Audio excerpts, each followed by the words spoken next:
Hi guys. கரூரில் ரொம்பவே ஒரு சோகமான ஒரு துயரமான சம்பவம் நடந்திருக்கு. அதான் கரூர் ஸ்டாம்பேட்.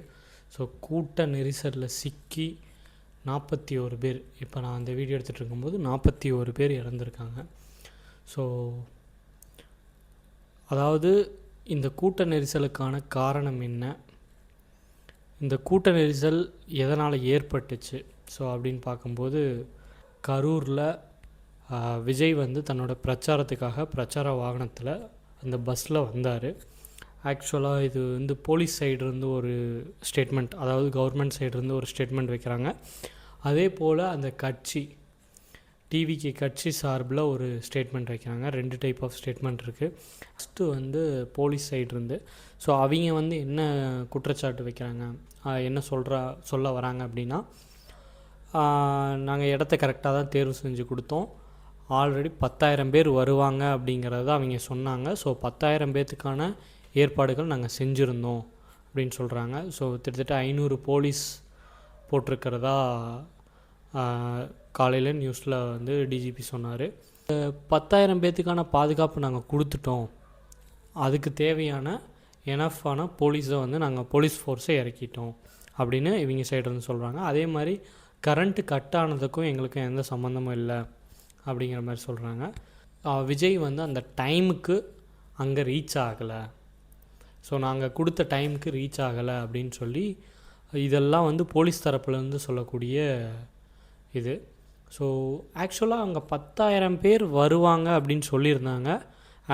அதாவது டிவிகே சார்பிலிருந்து 10,000 பேர் தான் வருவாங்க அப்படின்னு போலீஸ்கிட்ட சொன்னதாகவும், பட் அங்கே வந்தது 27,000 பேர் அப்படிங்கிற மாதிரி ஒரு கணக்கு சொல்கிறாங்க. ஸோ இதே மாதிரி டிவிகே சைட்லேருந்து என்ன சொல்ல வராங்க அப்படின்னா, நாங்கள் கேட்ட இடத்த அவங்க கொடுக்கல, ஸோ கொடுத்த இடம் ரொம்ப சின்னதான இடம், அதே போல் நாங்கள் சொன்ன டைமிங்க்கு தான் வந்தோம், நாங்கள் பர்மிஷன் கேட்ட டைமிங் 3 மணிலேருந்து நைட்டு 10 மணி வரைக்கும், ஸோ நான் 7 மணிக்கு அங்கே ரீச் ஆகிட்டோம் அப்படிங்கிற மாதிரி டிவிகே சார்பிலேருந்து சொல்கிறாங்க. அதே போல் கூட்ட நெரிசலுக்கான காரணம் இந்த ஆம்புலன்ஸ் உள்ளே வந்தது தான். ஸோ விஜய் பேசிக்கிட்டு இருக்கும்போது அந்த ஆம்புலன்ஸ் இடையில வரும்போது கூட்ட நெரிசல் அதிகமானதுக்கான காரணமாக இருக்குது அப்படின்னு சொல்கிறாங்க. ஆனால் கவர்மெண்ட் சைட்லேருந்து கேட்கும்போது, அங்கே ஆல்ரெடி ஒருத்தருக்கு மூச்சு திணறல் இருந்ததுனால ஆம்புலன்ஸை ரெக்கவரிக்காக எடுத்துகிட்டு வந்தோம் அப்படிங்கிற மாதிரி அவங்க சொல்கிறாங்க. ஸோ இது என்ன அப்படிங்கிறது தெரில. ஸோ சிஎம் மாண்புமிகு முதலமைச்சர் அவர்கள் இந்த நியூஸை கேள்விப்பட்டதும் தன்னோட எக்ஸ் தளத்தில் பதிவு போட்டார். அதே போல் அன்னைக்கு நைட்டே, அதாவது 27ஆம் தேதி நைட்டு ஒரு 10 மணி அளவில் பார்த்தீங்க அப்படின்னா, நான் அந்த டைம் நியூஸ் வாட்ச் பண்ணிகிட்ருக்கேன். ஸோ 10 மணி அளவில் தலைமைச் செயலகத்தில் அவசரமாக ஒரு மீட்டிங் போட்டுட்டு அடுத்து அன்னைக்கு நள்ளிரவே கிளம்பி நேராக கரூர் வராரு. பாதிக்கப்பட்ட குடும்பங்களை பார்க்குறதுக்காகவும் மருத்துவமனையில் அனுமதிக்கப்பட்ட மக்களை பார்க்குறதுக்காகவும் அன்றைக்கி நள்ளிரவே கிளம்பி வந்துடுறாரு. ஸோ வந்துட்டு காலையில் அந்த ஆறுதல் எல்லாம் சொல்லி முடிச்சுட்டு எகைன் அவர் கிளம்பி போயிடுறார்.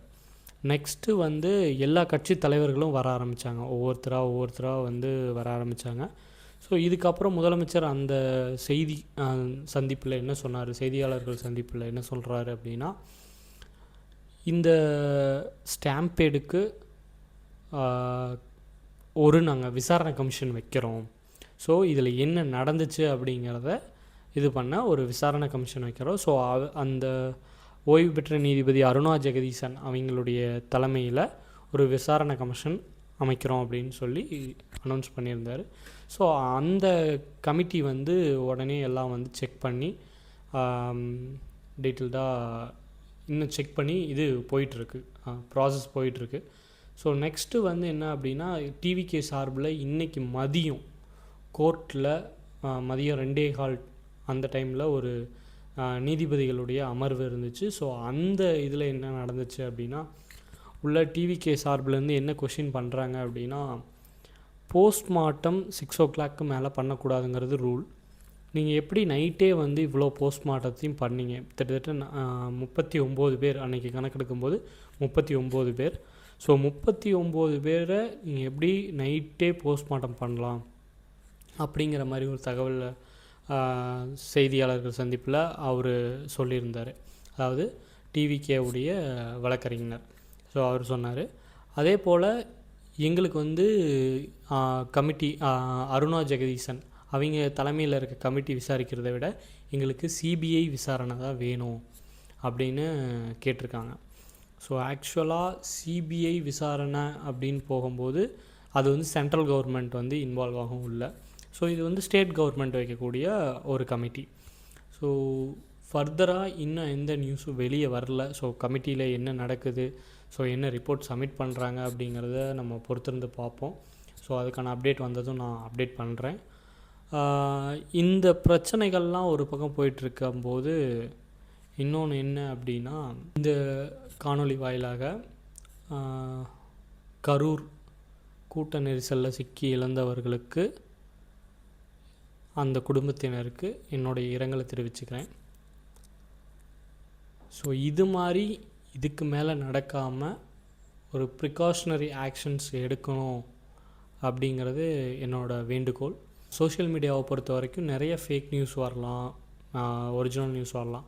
பட் நமக்கு என்ன அஃபிஷியல் நியூஸ் அங்கேருந்து வருதோ அதுதான் வந்து ட்ரூ. ஸோ நம்ம வெயிட் பண்ணி பார்ப்போம் என்ன நடக்குது. ஸோ இன்னும் கமிட்டி வந்து ரிப்போர்ட் சப்மிட் பண்ணணும். ஸோ அந்த ரிப்போர்ட்க்கு அங்கே கோர்ட்டில் என்ன இது பண்ணுறாங்க, ஸோ அது சிபிஐக்கு மாறுதா இல்லையா அப்படிங்கிறதெல்லாம் பொறுத்திருந்து பார்ப்போம். ஸோ கரூர்ங்கிறது ஒரு 27 செப்டம்பர் 27ங்கிறது ஒரு கருப்பு தினமாகவே மாறிடுச்சு தமிழ்நாட்டுக்கு. ஸோ இந்த மாதிரி ஒரு இஷ்யூ எகைன் நடக்காமல் இந்த கவர்மெண்ட் வந்து கொஞ்சம் ஆக்ஷன் எடுக்கணும். ஸோ நெக்ஸ்ட் டைம் இந்த இஷ்யூஸ் நடக்காமல் பார்த்துக்குங்க. ஸோ அடுத்த வீடியோவில் உங்களை சந்திக்கிறேன். நன்றி.